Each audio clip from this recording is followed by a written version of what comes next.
Kubik. Ainsworth to Steen. Wraps around, can't get it to go. Fight for it underneath. Merrifield to Stein. Weaving her way through. Thomas for three. Got it!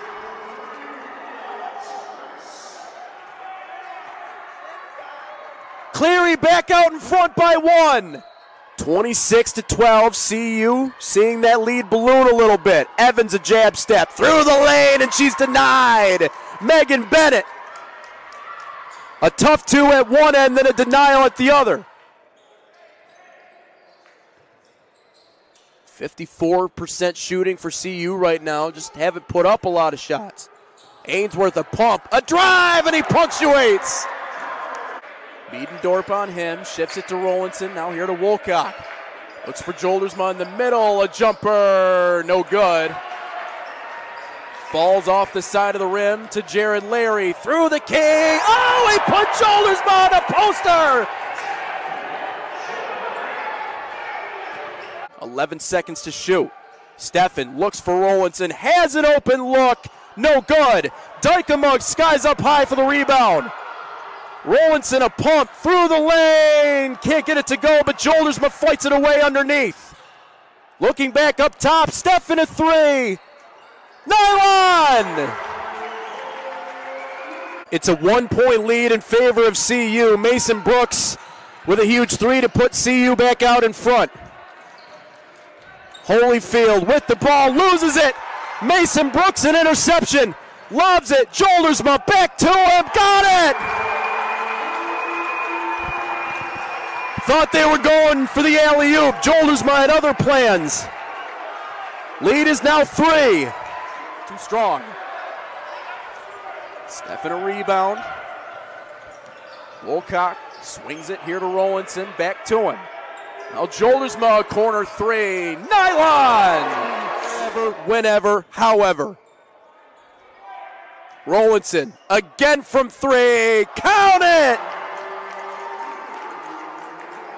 3 threes in a row for Luke Rowlandson in a 20-point lead. Well, Cornerstone said, forget about the announcements finishing. They all just kind of ran out there, got in a group, huddled up, and said, let's get ready to go in this one.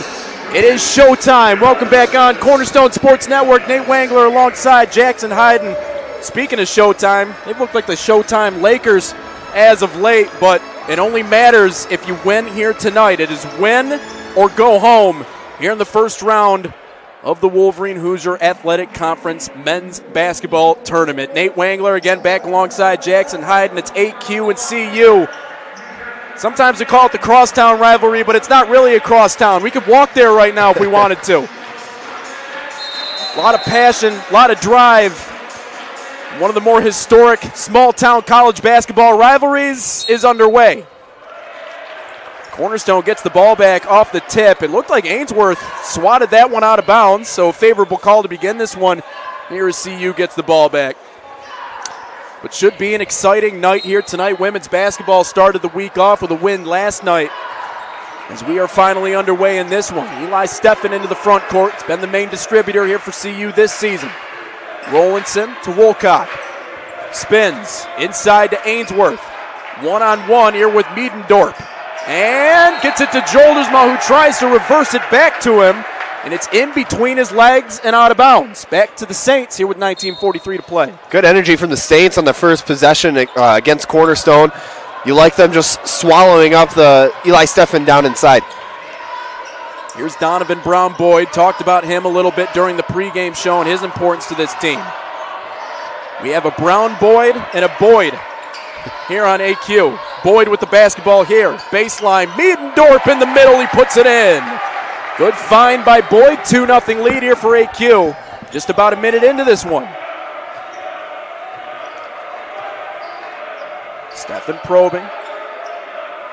Hands it off to Wolcock, back to Ainsworth, one-on-one here with Miedendorp. Backs his way in, finds Joldersma cutting to the basket, and we're leveled at 2.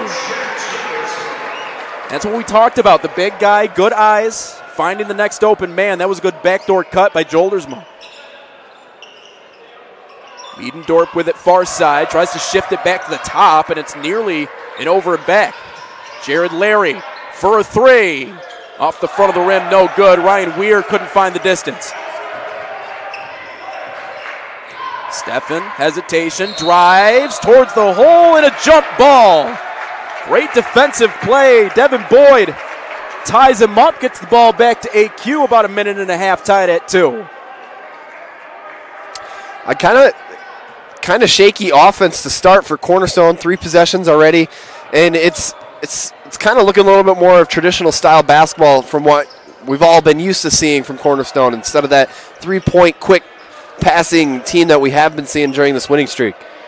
They've been a second half team at times. Larry on the drive, tries to reverse, finds Miedendorp, who fills it. And he's been the solution right now in the middle. 4-2 lead here for AQ. Larry maybe getting away with a foot out of bounds there. Yeah, I thought he might have landed too. Just got it off in time. Wolcock inside Ainsworth. They rotate into double him. Jolersma jumper and gets it to roll in. A favorable bounce off the rim. It's 4-4. I don't hate that. No need to drive in. Just take the shot when it's there. When the mid-range game is working for CU, that's when they're most dangerous. It opens up everything else. Miedendorp with the ball here. Shifts it to Donovan Brown-Boyd. Off the screen. Step back 3. Too strong. Steffen a rebound. Wolcock swings it here to Rollinson. Back to him. Now Jolersma, corner 3. Nylon! That's not normally his game. They're actually going to say he had a foot on the line, so 6-4. 3 minutes into this first half. But as you were talking about, Jackson, you get an open shot, might as well take it. Larry to Boyd to Miedendorp, floats one that's good. And we talked about sometimes it's by committee with this AQ team. Sam Miedendorp, all 6 points, and we're tied back up here at 6.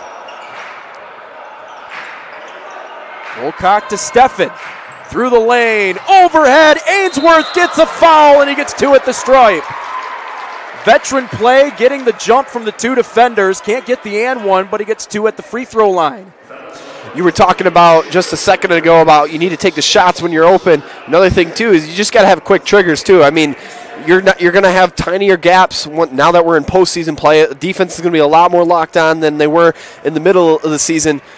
So taking those quick triggers, Cornerstone's been pretty good at that all throughout the season. Ainsworth splashes the first one. One of the areas they've kind of struggled in this year, which is unique for this team, is free throw shooting. Bottom 3 in the conference, and, you know, oftentimes the refs, talked about postseason play, they love to swallow their whistles. See it in the NBA, you see it in March Madness, and it's no different at this level. And how funny is that when Cornerstone is at top 20 in the country in shooting? Like, they struggle from the free throw line. They almost don't need to go to the free throw line unless it's the end of the game and they're up by 10.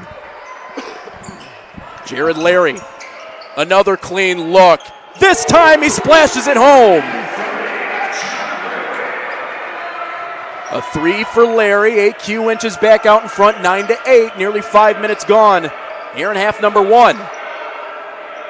Rollinson finds Ainsworth on Miedendorp. Tries to find Jolersma, but it's Brown-Boyd. Slaps it up against the backboard. Weir to Boyd. Shifts it right side. Jared Larry on Rollinson. Tries to reverse it. Here to Miedendorp, and it's taken away by Steffen. Tiptoeing up the sidelines. Overhead to Wolcock, and he fills it. What a find. 10-9 AQ, or rather CU back in front by 1. I put him down in my notes as a Steve Nash type. That looked like a Steve Nash kind of play. Boyd tries to find Miedendorp, who tips it back to himself. Kisses it off the glass and in, 11-10. And how about Sam Miedendorp right now? Just the freshman out of Grand Rapids, Michigan. Dominating, 11-10. Ainsworth inside, Rollinson. Larry on him, doesn't matter. Gets it to rattle home, 12-11. Weir back to Boyd. Flings it to Larry, now flings it to Brown-Boyd. EQ trying to spread the floor. Larry through the key, over Ainsworth, no good. Jack Joldersma, Mr. Reliable on the boards this year. Ainsworth capitalizes! It's showtime!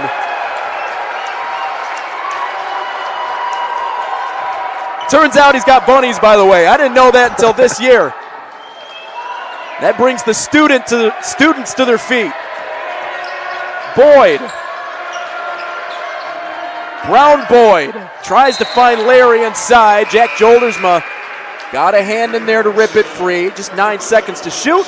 And we get our first media timeout of the game. 14-19 to go in half number one. Cornerstone Sports Network. Welcome back on the CU Sports Network, getting ready for Cornerstone men's basketball. Nate Wangler with you. We'll catch up with Jackson Hayden here momentarily, but for the meantime, I have Coach Kim Elders, Hall of Fame head coach, going into his 31st season here at CU. Just wrapped up season number 30. Coach, first off, thank you so much for your time, and I know it's been 31 long years now going into season number 31. Does it feel like it's been that long, or does it feel like it's gone by kind of in a flash? In some regards, it's been that long, but it really has gone by in a flash. It's been a terrific ride, and God has blessed our program. I'm looking forward to the season.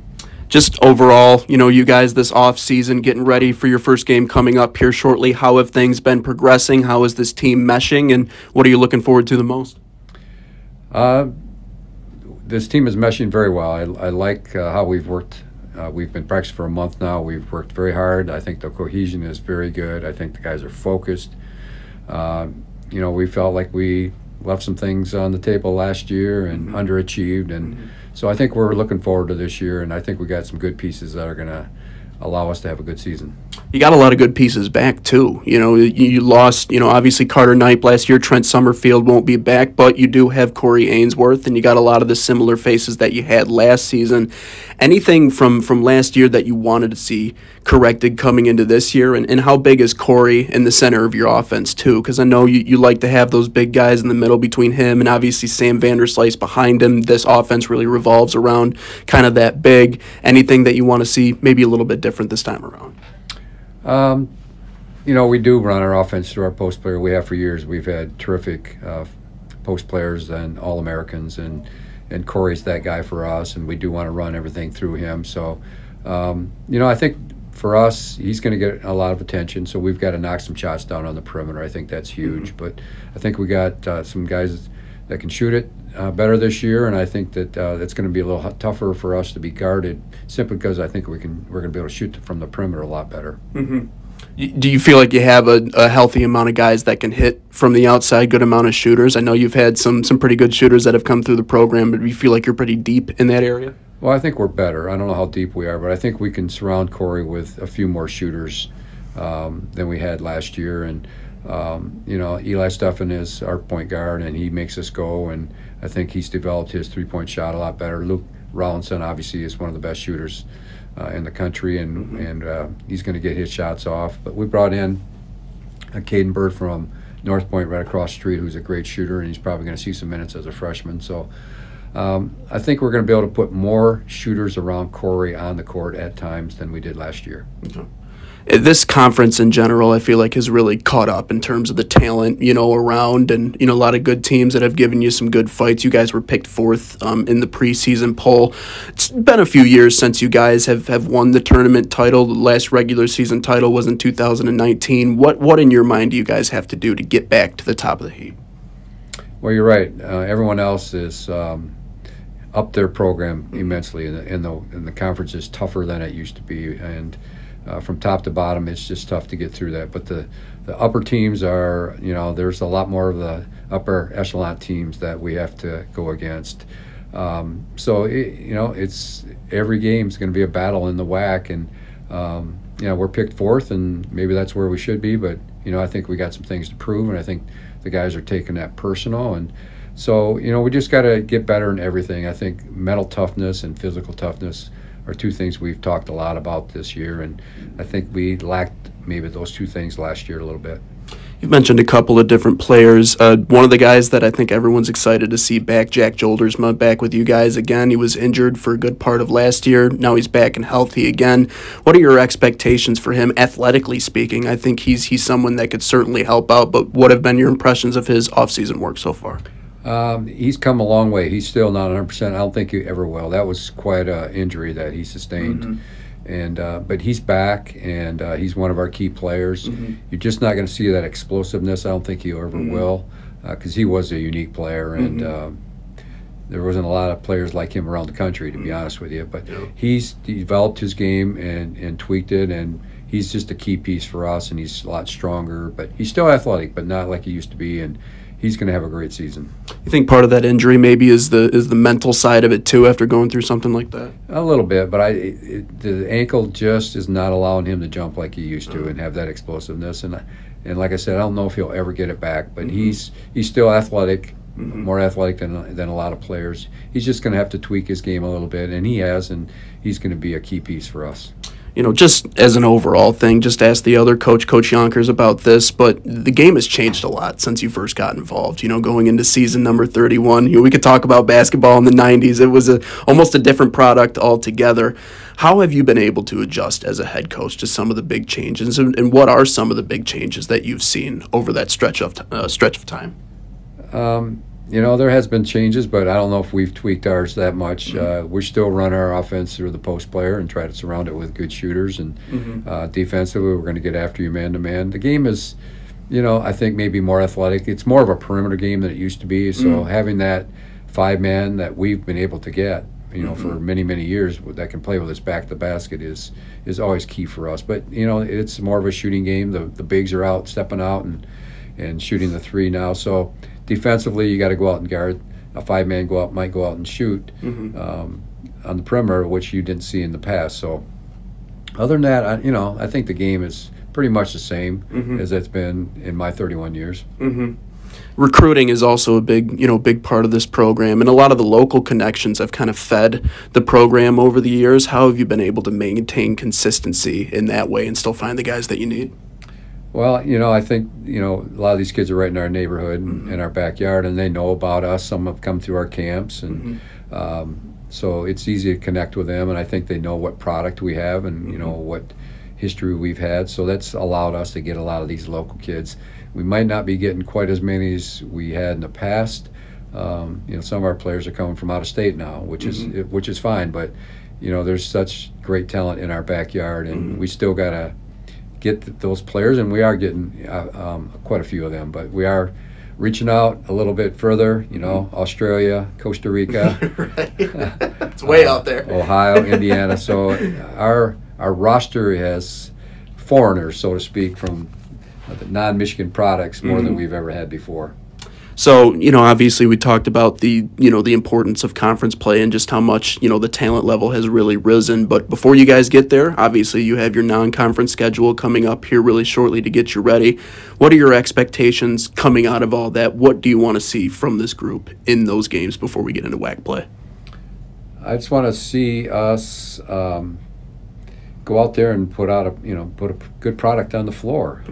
We've worked so hard for the last month. We've worked hard in the off season. It's going to be a great test this weekend with Spring Arbor and Indiana Wesleyan, always one of the top teams in the country. So it'll be a good bookmark for us to see where we're at.